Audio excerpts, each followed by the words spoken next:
the email. Just going on to the next question, Sister Malaika asked, she's asking for advice about crystals and if they're okay in Islam.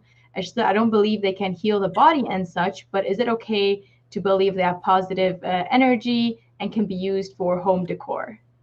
Bismillah ar-Rahman ar-Rahim. This is a very good question, and I'm actually aware of the popularity of these crystals, that people are using different kinds of crystals for different things.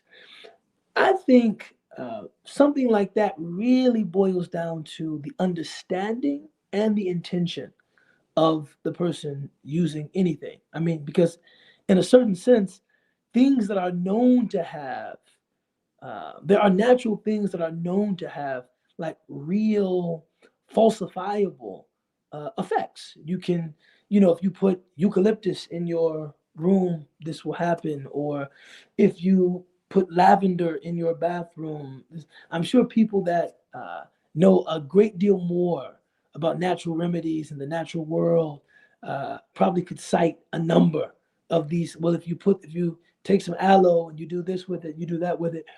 This is based on some kind of falsifiable, scientific, provable knowledge of the outside world. On the other hand, if we're saying that some element of the natural world transmits energy, that it has energy. Now, again, I know some people that just hearing that would be like, astaghfirullah. My question would be, what gives it its energy, and what kind of energy does it have? I mean, what gives it, if are you saying that Allah subhanahu wa ta'ala just created this crystal that forms in this place, and Allah has given it,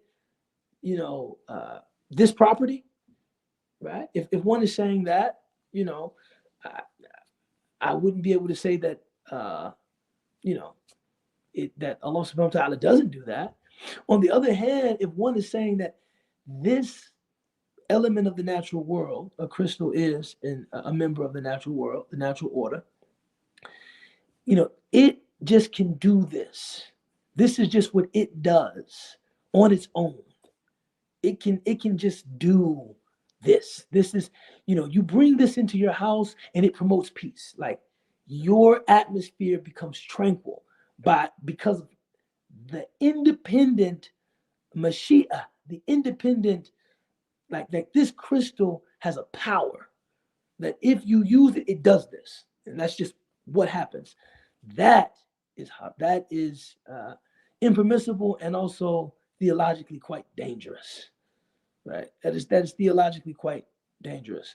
So I really think it boils down to how the person making use of a member of the natural order, natural world, understands how this thing has acquired these effective properties. If you're saying that if you're period point blank, if anyone is alleging that something acts, something exerts an effect on creation outside of Allah subhanahu wa ta'ala, that is haram and religiously quite dangerous, right?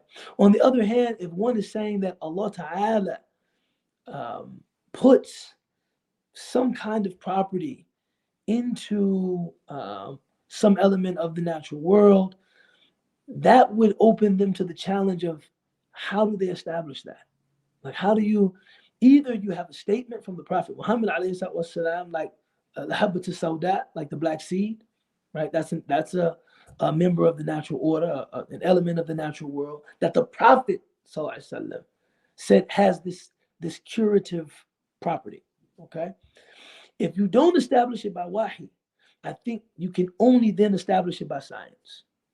If it's not established by revelation that this element of the natural world has this property, then I think it has to be established by observation, testing, some kind of empirical result that Allah has created this, and this is what it does. If that makes any sense.